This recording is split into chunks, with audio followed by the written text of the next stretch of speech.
नमस्कार, आप लाइव बिहार देख रहे हैं। मैं हूं राजमोहन तिवारी। आज तारीख 13 मार्च बुधवार का दिन है और एक बार फिर से हम हाजिर हैं आज दिन भर की प्रमुख घटनाओं को लेकर। बिहार की राजनीति में आज बड़ी खबर निकलकर सामने आई है, क्योंकि एनडीए में सीट शेयरिंग का मामला जो बीते कुछ दिनों में फंसा हुआ दिख रहा था, आज सुलझ गया है। चिराग पासवान ने बीजेपी के राष्ट्रीय अध्यक्ष जेपी नड्डा से मुलाकात की और उसके बाद साफ तौर पर कहा कि अंतिम फैसला हो गया है, बहुत जल्द घोषणा भी होगी। वहीं दूसरी तरफ अगर बात करें तो बिहार की राजधानी पटना में सिविल कोर्ट में एक बड़ी घटना हो गई है। वहां पर ट्रांसफार्मर ब्लास्ट होने से व्यक्ति की मृत्यु हो गई और घटना स्थल पर मुआयना करने के लिए खुद पटना हाई कोर्ट के चीफ जस्टिस के विनोद चंद्रन वहां पर पहुंचे हुए थे। और उसके बाद एक बार फिर बातचीत राजनीति की ही, क्योंकि बीते दिनों जिस तरीके से पहली लिस्ट बीजेपी ने अपने उम्मीदवारों की जारी की थी, उसमें भोजपुरी के पावर स्टार से मशहूर पवन सिंह को आसनसोल सीट से टिकट दिया था, लेकिन उन्होंने टिकट वापस किया। लेकिन आज उनके तरफ से एक बार फिर यह ऐलान किया गया है कि वो लोकसभा चुनाव जरूर लड़ेंगे। वहीं दूसरी तरफ पूर्वी चंपारण में बीजेपी के सांसद पूर्व केंद्रीय मंत्री राधा मोहन सिंह ने यह इशारा कर दिया है कि शायद इस बार वो चुनावी मैदान में दिखाई ना दे। वहीं एक बार फिर से ओवैसी की पार्टी एआईएमआईएम बिहार में बड़ा गेम करने की तैयारी में है। 2020 के विधानसभा चुनाव में जो खेल हुआ वो आपको लोकसभा चुनाव में भी देखने को मिल सकता है। 11 सीटों पर उम्मीदवार उतारने की घोषणा पार्टी ने कर दी है। तो इन तमाम मुद्दों पर चर्चा करेंगे और उसके लिए हमारे साथ दो वरिष्ठ पत्रकार मौजूद हैं। बाईं तरफ रविरंजन जी हैं और दाईं तरफ प्रवीण बागी जी हैं। सबसे पहले चर्चा चिराग पासवान के मुलाकात से और एनडीए में सीट शेयरिंग का। अब मामला लगता है कि पूरी तरह सुलझ गया है। हाँ, एनडीए में जितने पेंच थे जो ढीले पड़े हुए थे वो सब कस दिए गए हैं और पूरा स्क्रिप्ट तैयार हो गया है। अब सिर्फ घोषणा होनी बाकी है। सभी को मना लिया गया है, जितने घटक दल थे उसमें सबों ने मिल करके तय कर लिया कि सीटें कैसे कैसे बटेंगी और किसको कितनी सीटें मिलेंगी। जो चिराग पासवान ने मीटिंग के बाद आकर के बाहर बताया, उससे तो यही संकेत मिलता है। और चिराग पासवान ने यह भी कहा कि कल सामूहिक रूप से इसकी घोषणा कर दी जाएगी। तो उसमें वही परिणाम निकल के आया जो हम लोग पहले से चर्चा करते रहे हैं।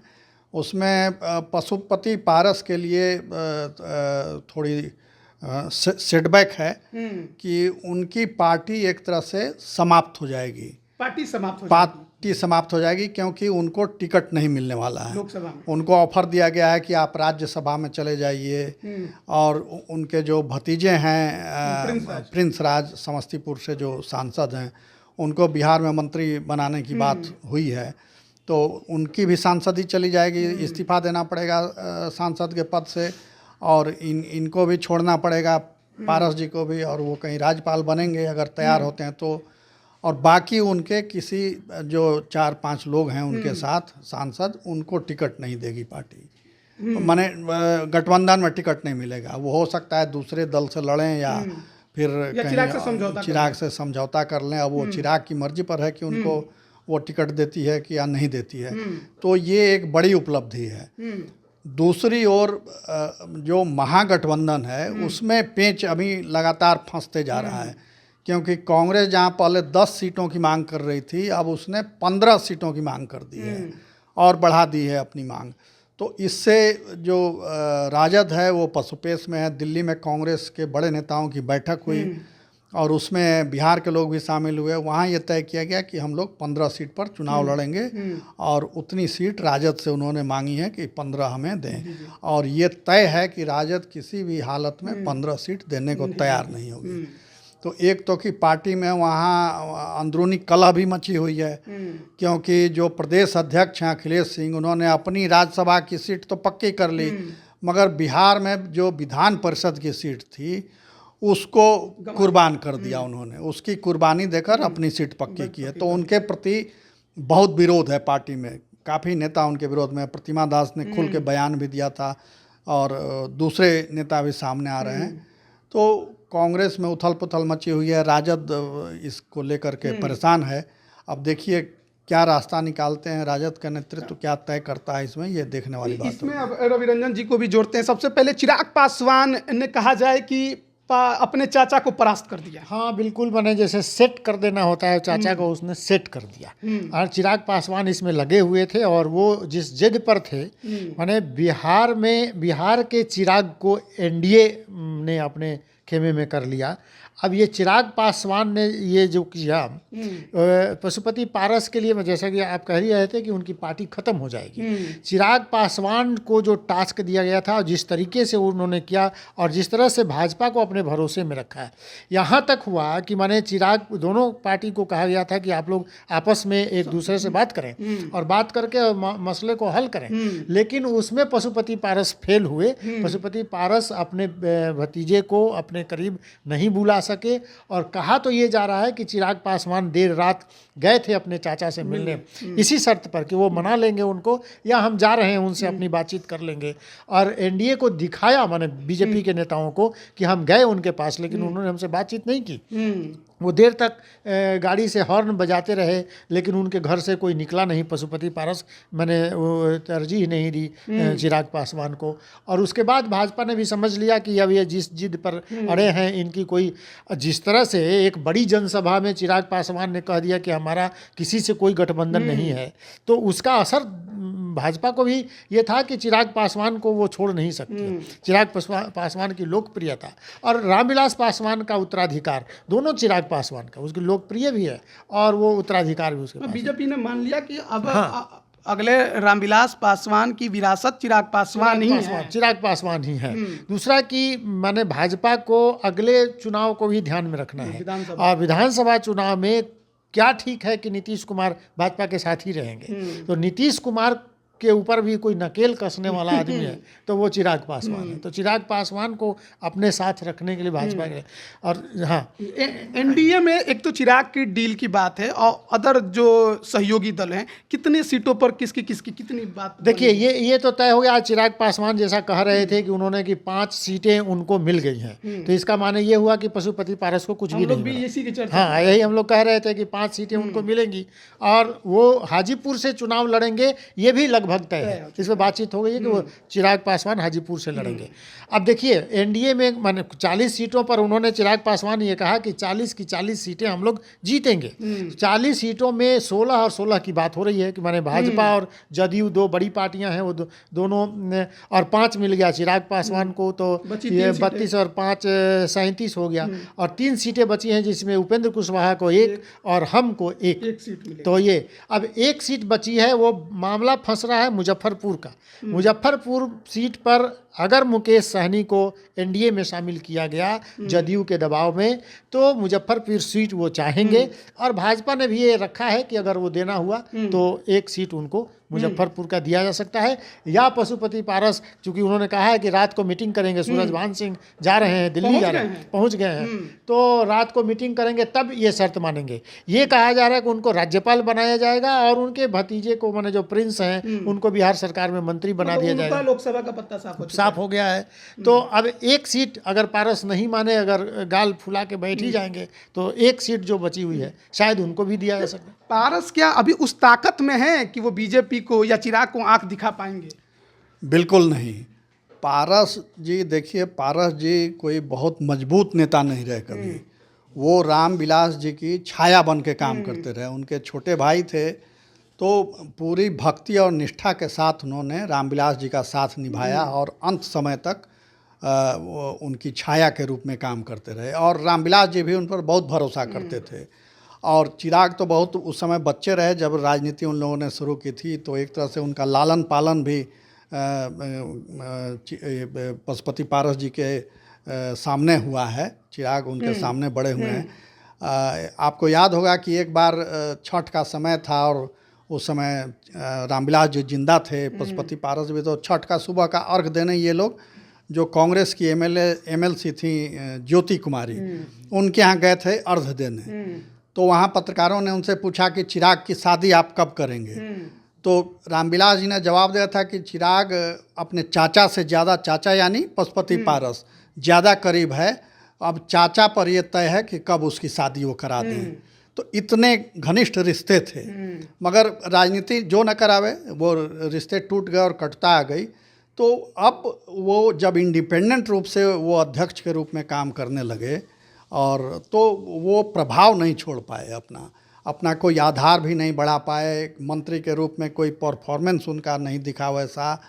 तो और उनकी उम्र भी हो गई है, तो इसलिए वो सम्मानजनक एक रिटायरमेंट उनको दे रही है भाजपा, और हमको लगता है कि वो मान जाएंगे, इसका प्रतिरोध नहीं करेंगे। हाँ, उनके जो साथी हैं वो लोग ज़रूर चाहेंगे कि विरोध के स्वर उठाएं या दूसरे रास्ते भी तलाशें हम लोग, मगर हमको नहीं लगता है कि पशुपति पारस जिस स्वभाव के हैं वो इधर उधर करेंगे ज़्यादा।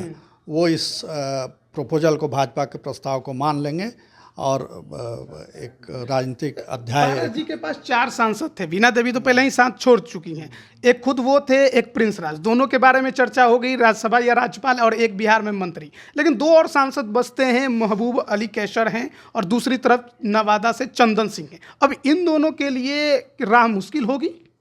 महबूब अली कैसर तो चिराग पासवान के संपर्क में रहे हैं, कई बार मिले भी हैं जा कर के, तो हमको लगता है कि वो वहाँ से टिकट पा जाएंगे और चिराग पासवान के पार्टी से ही वो उम्मीदवार हो जाएंगे वहाँ, उनमें दिक्कत नहीं है। चंदन सिंह को लेकर ज़रूर दिक्कत है, तो उनके लिए भी कोई एडजस्टमेंट किया जा सकता है। अब वो चिराग के ऊपर निर्भर है, भाजपा भी कुछ दबाव डालेगी और वो लोग कितना चिराग को नेता के रूप में स्वीकार करते हैं। बीजेपी के सिंबल पे भी आ सकते हैं, आ सकते हैं, पूरी संभावना है। देखिए, राजनीति में सारी संभावनाएं खुली रहती हैं, और जब चुनाव का मौका है, किसी को टिकट न मिले तो वो कहीं भी जा सकता है टिकट के लिए। तो वो भाजपा के सिंबल पर भी लड़ सकते हैं, चिराग भी उनको अपना टिकट ऑफर कर सकते हैं, दोनों ऑप्शन हैं उनके साथ। रवि रंजन जी से ये जानना चाहेंगे, देखिए 5 सीटें तो लगभग खबर आ रही हैं कि तय हो गई हैं, पर क्या वही 6 में से 5 सीटें पुरानी होंगी या उसमें भी फेरबदल देखने को मिल सकता है? देखिए, इसमें फेरबदल हो सकता है, क्योंकि चिराग पासवान जमुई की सीट छोड़ रहे हैं, खुद ही छोड़ रहे हैं। ये हाजीपुर से लड़ेंगे तो वो सीट खाली हो जाएगी। तो और एक काराकाट में उपेंद्र कुशवाहा को, जदयू को वो सीट खाली करनी पड़ेगी, तो जदयू उसके बदले में सीट चाहेगी। तो जदयू को एकदम सेफ दिख रहा है कि उनको जमुई दे दिया जाए। और जमुई में जो गया के बदले में भी, गया के बदले भी, हाँ, माने एक दलितों के लिए, दलित के, तो वो अशोक चौधरी उनके बहुत करीबी हैं नीतीश कुमार के, उनके लिए वो सीट चाहते ही हैं, तो जमुई की सीट उनको मिल जाएगी। काराकाट के बदले उनको कोई दूसरी सीट दे दे। किशनगंज खाली है। हाँ, बिल्कुल किशनगंज है, किशनगंज में वो दूसरे नंबर के रहे और लगातार कहते रहे कि 16 के अलावा एक सीट और उनको चाहिए, किशनगंज भी चाहिए, तो किशनगंज की सीट एक है।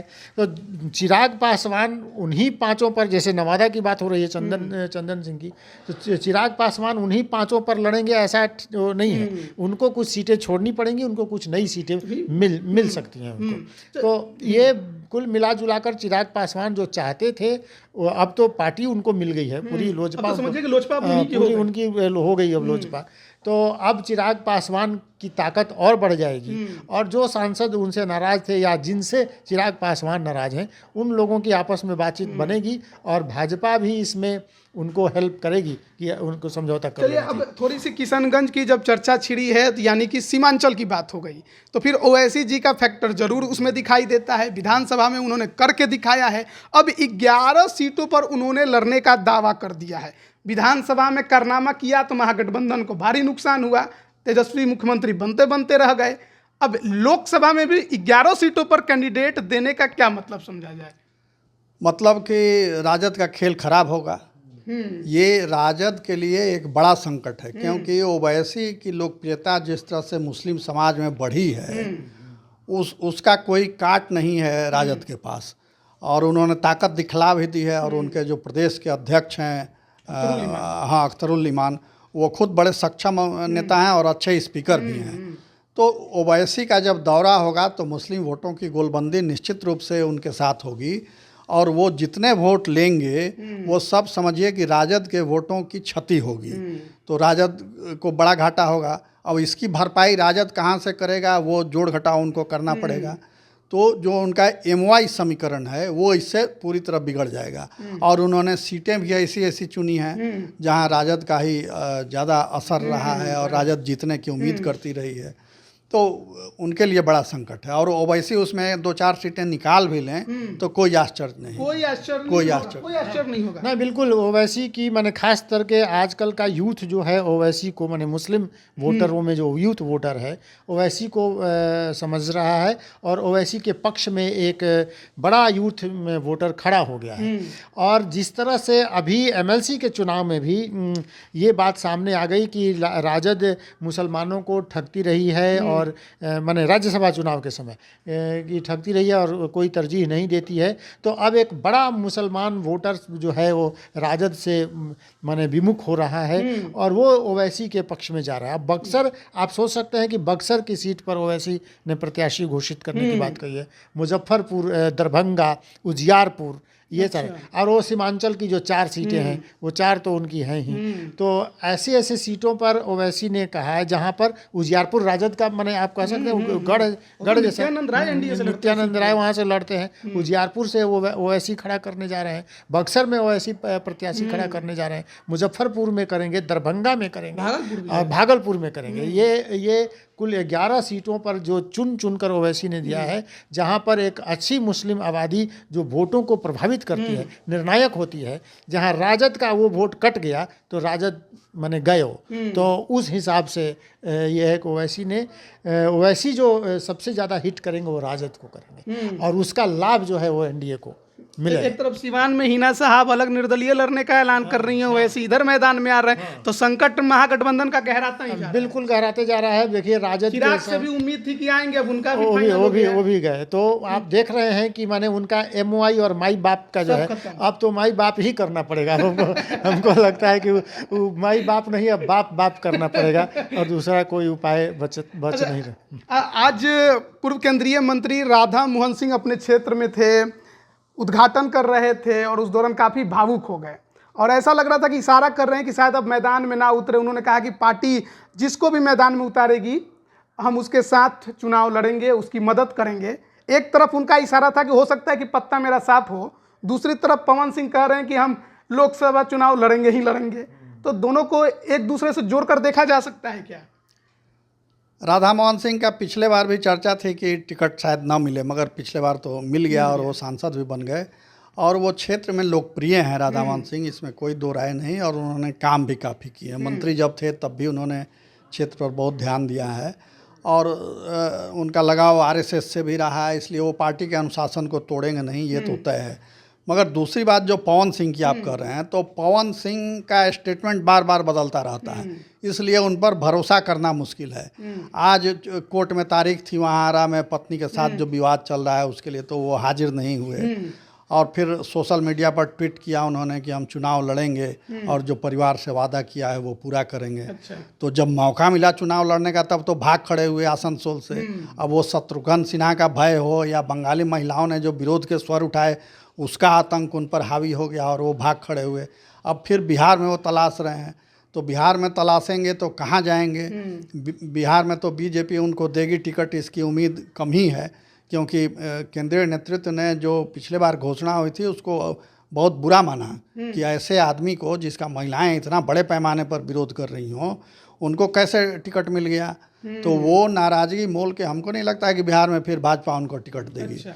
तो उनके रास्ते चारों तरफ खुले हुए हैं, राजद से भी उनके अच्छे रिश्ते हैं, राजद से भी टिकट ले सकते हैं, लड़ सकते हैं। तो उनका मुख्य जो फोकस है वो आरा है और आरा ये तय है कि भाजपा के आर.के. सिंह ही लड़ेंगे। तो खुल के बोल दिए हैं और पार्टी भी उनका परफॉर्मेंस देखते हुए उनको देगी टिकट।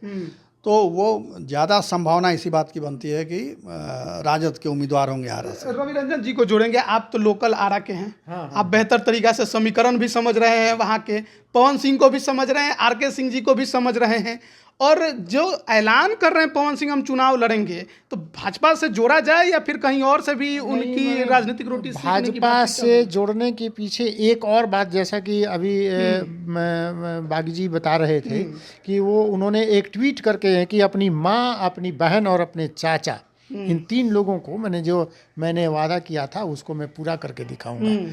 और माँ, बहन और चाचा को इसलिए जोड़ा कि वो अपनी छवि, महिलाओं के खिलाफ वाली जो उनकी छवि है उसको सुधारने की कोशिश कर रहे हैं। और आज इसीलिए वो कोर्ट में नहीं गए और अपनी पत्नी के साथ, यानी जिससे केस चल रहा है, उसके साथ बैठकर एक वीडियो बनवाया। अच्छा। वो वीडियो आज बहुत ही वायरल है और उसमें वो दिखा रहा है कि मैंने पत्नी उनसे कुछ बातचीत कर रही हैं और उनके कंधे पर सर रख के एक तस्वीर खिंचवाई और वो तस्वीर किसी से वायरल कराया गया। वो ये दिखाना चाह रहे हैं कि पत्नी के साथ सुलह हो गई और हम पत्नी के साथ रहेंगे, मैंने ये कहने की कोशिश हो रही है। इसीलिए उनके वकील ने कहा कि कुछ भी फैसला हो सकता है बहुत जल्दी ही। पवन सिंह, मैंने सुलह हो जाएगी, कितने पर होगी, क्या होगी, ये बात नहीं, हो सकता है दोनों साथ साथ भी रहने लगे। तो महिलाओं के प्रति जो उनका विचार है, जो रवैया है, उसको सुधारने की कोशिश आज मैंने वो छवि सुधार रहे हैं। दूसरी महत्वपूर्ण बात है कि आरा में राजपूत वोटर्स बड़ी संख्या में हैं। तो ये उनका था कि राजपूतों के उस गढ़ में मैंने हम अपने चाचा का अपना वो है, उसके आधार पर हम यहाँ पर वोट पालेंगे। लेकिन देखिए, आर.के. सिंह एक ऐसे प्रत्याशी वहाँ पर जिससे उनको भिड़ना है कि माले का गढ़ है वो, माने राजद और माले का वो गढ़ है। लेकिन वहाँ पर भी आर.के. सिंह के वोटर वैसे लोग हैं कि वहाँ के मुसलमान वोटर भी आर.के. सिंह के वोटर हैं। तो इसलिए आर.के. सिंह से चैलेंज करके कि मैंने राजपूतों का वोट हमें मिल जाएगा, तो हमको नहीं लगता है कि ये बीजेपी कोई रिस्क लेगी कि पवन सिंह को देके कि राजपूत वोटर आर.के. सिंह। आरा के जगह पे जो पूर्वी चंपारण राधा मोहन सिंह वो भी राजपूत हैं। ये हम कह रहे थे कि अब राजपूत वोटर अगर आरा के उनको नहीं देंगे तब वो वहाँ शिफ्ट हो सकते हैं। तब बीजेपी के सामने इन्होंने, इसीलिए हम ये कह रहे थे कि उन्होंने ये रखा है कि हम अपनी छवि सुधार रहे हैं और अब ऐसी गलती नहीं करेंगे, तो हमको कहीं से मौका दिया जाए। क्योंकि वो भी सेफ लाइन, माने उनके 3 साथी जा चुके हैं, माने रवि किशन है, निरहुआ है, मनोज तिवारी हैं, वो संसद पहुँच चुके हैं। आई रिस्क ले लेंगे, राजद से लड़ जाएंगे, जमानत जब्त हो जाए। राजद से आपको लगता है कि कोई बातचीत लगता है कि इनकी बातचीत राजद से नहीं हो रही होगी। और जगदानंद सिंह बक्सर अगर किसी को लड़ना होगा तो जगदानंद सिंह लड़ेंगे।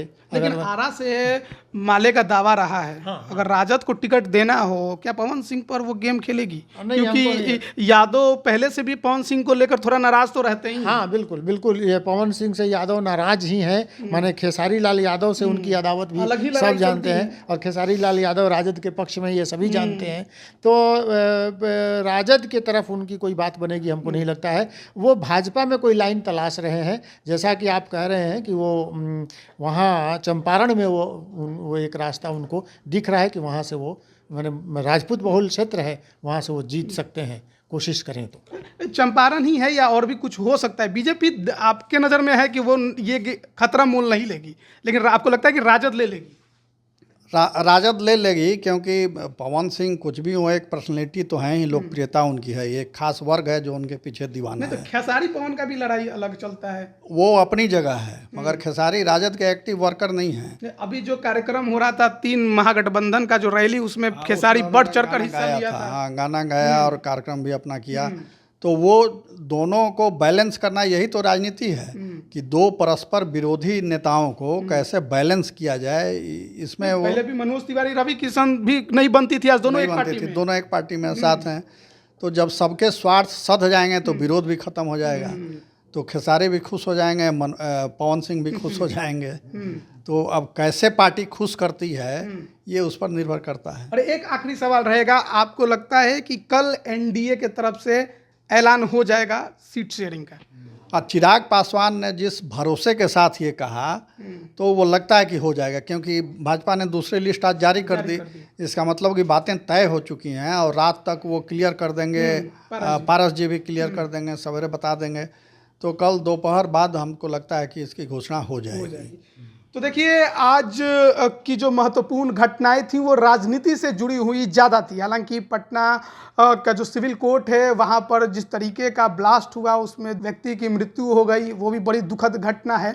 लेकिन इसके अलावा राजनीतिक गतिविधियां अभी काफ़ी ज़्यादा बिहार में बढ़ी हुई हैं। एनडीए में सीट शेयरिंग का पेंच चिराग के वजह से फंसा हुआ था, जो आज सुलझ गया है। मुकेश सहनी आएंगे, नहीं आएंगे, रहेंगे, कहाँ जाएंगे, इस पर अब तक सहमत नहीं है। लेकिन पशुपति पारस को को भी अब बड़ा फैसला करना होगा, क्योंकि उनके हाथ से अब लोजपा पूरी तरह से खिसक चुकी है और बीजेपी ने एक तरह से कहिए कि लोजपा अब चिराग को ही मान लिया है और चिराग काफी खुश नजर आ रहे हैं। एनडीए में सीट शेयरिंग का मामला एकदम फाइनल हो चुका है, तो कल ऐलान भी हो सकता है। लेकिन इन सब के बीच पवन सिंह और राधा मोहन सिंह की भी बिहार की राजनीति में काफी चर्चा चल रही है। बने रहिए लाइव बिहार के साथ, आगे भी हम अपडेट देते रहेंगे। आप सभी का बहुत बहुत धन्यवाद। लाइव बिहार यूट्यूब पर सब्सक्राइब और फेसबुक पर लाइक जरूर करें।